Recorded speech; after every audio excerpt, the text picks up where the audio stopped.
Et bonjour à tous, donc on se retrouve aujourd'hui pour la prochaine nouvelle de Guy de Maupassant. Et donc nous en sommes à la chevelure. La chevelure. Les murs de la cellule étaient nus, peints à la chaux. Une fenêtre étroite et grillée, percée très haut de façon qu'on ne pût pas y atteindre, éclairait cette petite pièce claire et sinistre. Et le fou, assis sur une chaise de paille, nous regardait d'un œil fixe, vague et hanté. Il était fort maigre, avec des joues creuses et des cheveux presque blancs qu'on devinait blanchis en quelques mois. Ses vêtements semblaient trop larges pour ses membres secs, pour sa poitrine rétrécie, pour son ventre creux. On sentait cet homme ravagé, rongé par sa pensée, par une pensée, comme un fruit par un ver. Sa folie, son idée était là, dans cette tête, obstinée, harcelante, dévorante. Elle mangeait le corps peu à peu. Elle, l'invisible, l'impalpable, l'insaisissable, l'immatérialité minait la chair, buvait le sang, éteignait la vie. Quel mystère que cet homme tué par un songe. Il faisait peine, peur et pitié se posséder. Quel rêve étrange, épouvantable et mortel habitait dans ce front qu'il plissait de rides profondes, sans cesse remuantes. Le médecin me dit: il a de terribles accès de fureur. C'est un des démons les plus singuliers que j'ai vus. Il est atteint de folie érotique et macabre.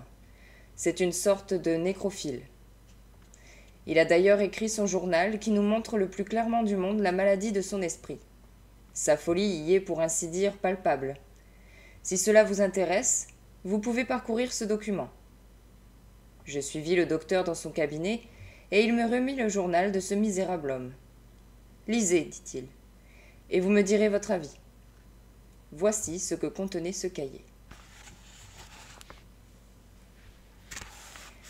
Jusqu'à l'âge de 32 ans, je vécus tranquille, sans amour. La vie m'apparaissait très simple, très bonne et très facile. J'étais riche. J'avais du goût pour tant de choses que je ne pouvais éprouver de passion pour rien. C'est bon de vivre.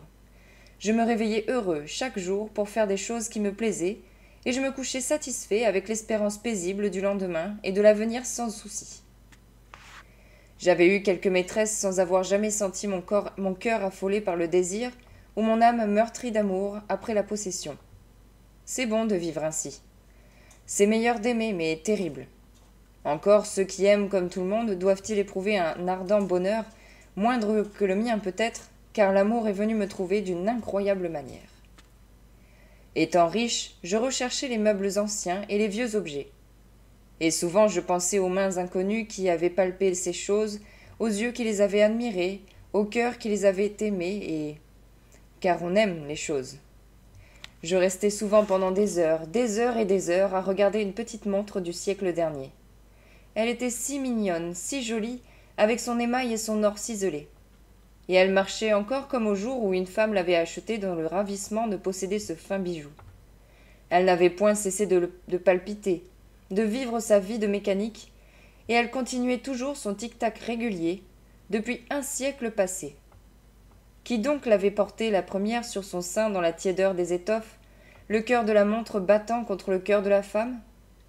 Quelle main l'avait tenue au bout de ses doigts un peu chauds, l'avait tournée, retournée, puis avait essuyé les bergers de porcelaine ternis une seconde par la moiteur de la peau?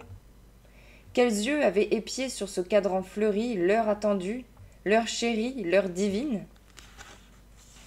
Comme j'aurais voulu la connaître, la voir, la femme qui avait choisi cet objet exquis et rare. Elle est morte. Je suis possédé par le désir des femmes d'autrefois. J'aime, de loin, toutes celles qui ont été aimées. L'histoire des tendresses passées m'emplit le cœur de regrets. Oh, la beauté, les sourires, les caresses jeunes, les espérances, tout cela ne devrait-il pas être éternel? Comme j'ai pleuré pendant des nuits entières sur les pauvres femmes de jadis, si belles, si tendres, si douces, dont les bras se sont ouverts pour le baiser et qui sont mortes. Le baiser est immortel, lui. Il va de lèvre en lèvre, de siècle en siècle et d'âge en âge. Les hommes le recueillent, le donnent et meurent. Le passé m'attire, le présent m'effraie parce que l'avenir, c'est la mort. Je regrette tout ce qui s'est fait, je pleure tous ceux qui ont vécu. Je voudrais arrêter le temps, arrêter l'heure. Mais elle va, elle passe. Elle me prend de seconde en seconde un peu de moi pour le néant de demain. Et je ne revivrai jamais. Adieu, celle d'hier. Je vous aime. Mais je ne suis pas à plaindre. Je l'ai trouvée, moi, celle que j'attendais. Et j'ai goûté par elle d'incroyables plaisirs. Je rôdais dans Paris par un matin de soleil, l'âme en fête, le pied joyeux, regardant les boutiques avec cet intérêt vague du flâneur. Tout à coup, j'aperçus chez un marchand d'antiquités un meuble italien du XVIIe siècle. Il était fort beau et fort rare. Je l'attribuai à un artiste vénitien du nom de Vitelli, qui fut célèbre à cette époque. Puis je passai. Pourquoi le souvenir de ce meuble me poursuivait-il avec tant de force que je revins sur mes pas ? Je m'arrêtai de nouveau devant le magasin pour le revoir et je sentis qu'il me tenait. Quelle singulière chose que la tentation ! On regarde un objet et, peu à peu, il vous séduit, vous trouble, vous envahit comme ferait un visage de femme. Son charme entre en vous, charme étrange qui vient de la forme, de sa couleur, de sa physionomie de chose, et on l'aime déjà, on le désire, on le veut. Un besoin de possession vous gagne, besoin doux d'abord, comme timide, mais qui s'accroît et devient violent, irrésistible. Et les marchands semblent deviner, à la flamme du regard, l'envie secrète et grandissante. J'achetai ce meuble et je le fis porter chez moi tout de suite. Je le plaçai dans ma chambre. Oh, je plains ceux qui ne connaissent pas cette lune de miel du collectionneur avec le bibelot qu'il vient d'acheter. On le caresse de l'œil et de la main comme s'il était de chair. On revient à tout moment près de lui, on y pense toujours, où qu'on aille, quoi qu'on fasse. Son souvenir aimé vous suit dans la rue, dans le monde, partout, et quand on rentre chez soi, avant même d'avoir ôté ses gants et son chapeau, on va le contempler avec une tendresse d'amant. Vraiment, pendant 8 jours, j'adorais ce meuble. J'ouvrais à chaque instant ses portes, ses tiroirs, je le maniais avec ravissement, goûtant toutes les joies intimes de la possession. Or, un soir, je m'aperçus en tâtant l'épaisseur d'un panneau qu'il devait y avoir là une cachette. Mon cœur se mit à battre, et je passai la nuit à chercher le secret sans pouvoir le découvrir. J'y parvins le lendemain en enfonçant une lame dans une fente de la boiserie. Une planche glissa et j'aperçus, étalée sur un fond de velours noir, une merveilleuse chevelure de femme. Oui, une chevelure, une énorme natte de cheveux blonds, presque roux, qui avait dû être coupée contre la peau et liée par une corde d'or. Je demeurai stupéfait, tremblant, troublé. Un parfum presque insensible, si vieux qu'il semblait l'âme d'une odeur, s'envolait de ce tiroir mystérieux et de cette surprenante relique. Je la pris, doucement, presque religieusement, et je la tirai de sa cachette. Aussitôt, elle se déroula, répandant son flot doré qui tomba jusqu'à terre, épais et léger, souple et brillant comme la queue du feu d'une comète. Une émotion étrange me saisit. Qu'était-ce que cela ? Quand ? Comment ? Pourquoi ces cheveux avaient-ils été enfermés dans ce meuble ? Quelle aventure, quel drame cachait ce souvenir ? Qui les avait coupés ? Un amant, un jour d'adieu ? Un mari, un jour de vengeance ? Ou bien celle qui les avait portés sur son front un jour de désespoir ? Était-ce l'heure d'entrer au cloître qu'on avait jeté là cette fortune d'amour comme un gage laissé au monde des vivants ? Était-ce à l'heure de la clouer dans la tombe, la jeune et belle morte que celui qui l'adorait avait gardé la parure de sa tête, la seule chose qu'il pût conserver d'elle, la seule partie vivante de sa chair qui ne dut point pourrir, la seule qu'il pouvait aimer encore et caresser et baiser dans ses rages de douleur ? N'était-ce point étrange que cette chevelure fût demeurée ainsi, alors qu'il ne restait plus une parcelle du corps dont elle était née ? Elle me coulait sur les doigts, me chatouillait la peau d'une caresse singulière, d'une caresse de morte. Je me sentais attendri comme si j'allais pleurer. Je la gardai longtemps, longtemps en mes mains, puis il me sembla qu'elle m'agitait, comme si quelque chose de l'âme fût resté caché dedans. Et je la remis sur le velours terni par le temps, et je repoussai le tiroir, et je refermai le meuble, et je m'en allai par les rues pour rêver.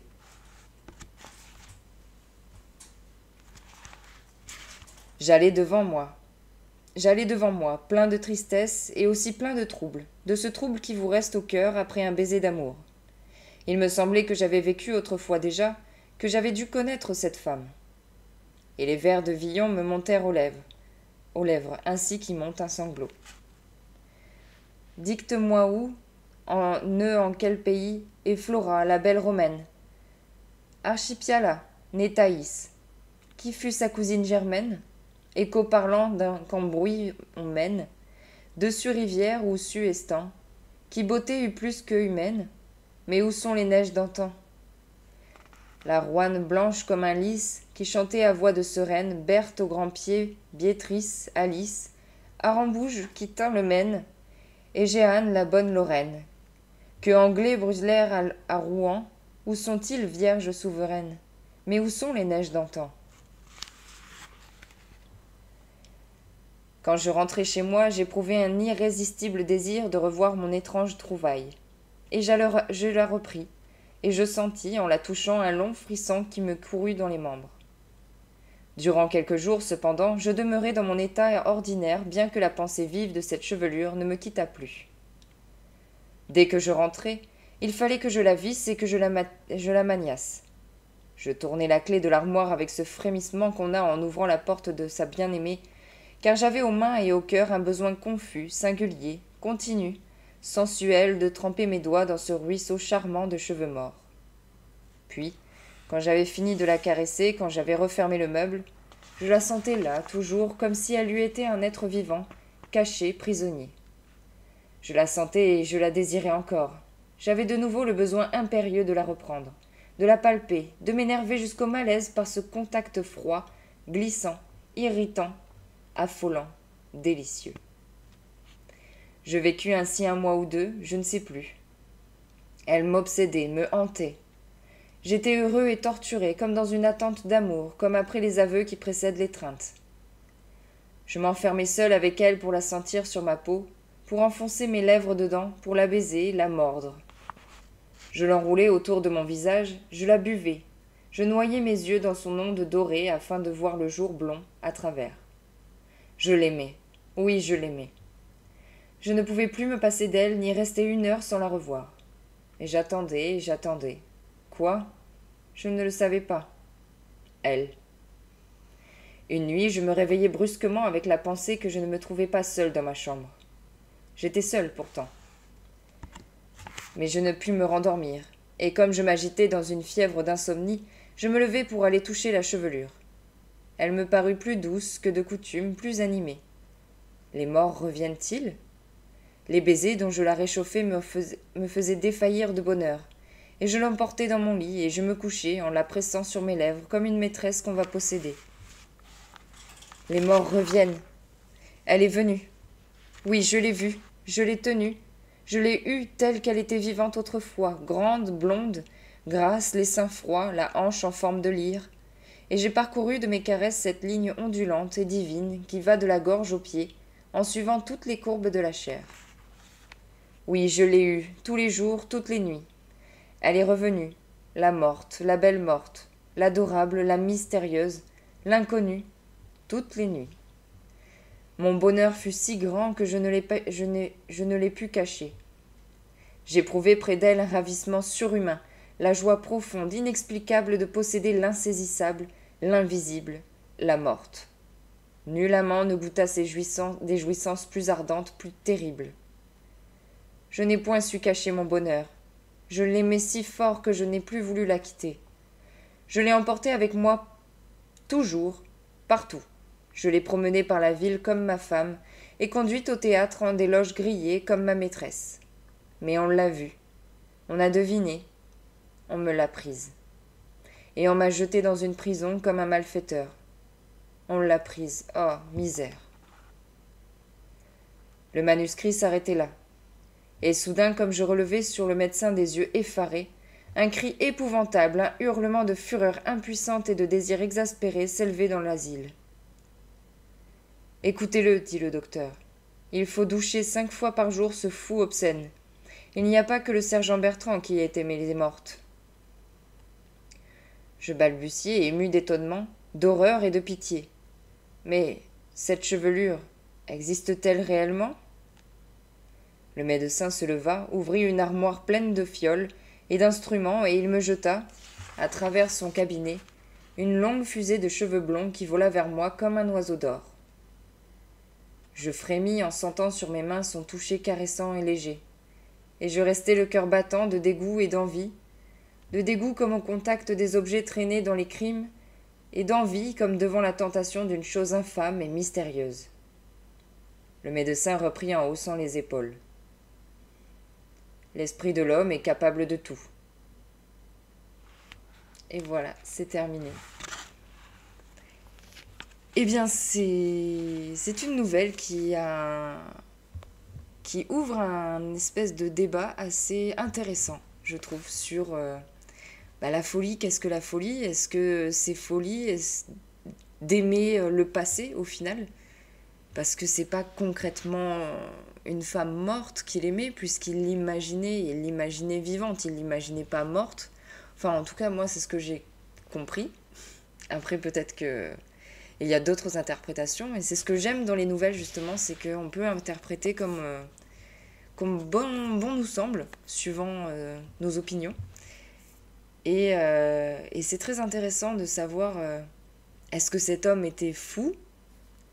Alors peut-être que du coup, le fait que sa vie soit vide et d'avoir trouvé cette chevelure, ça l'a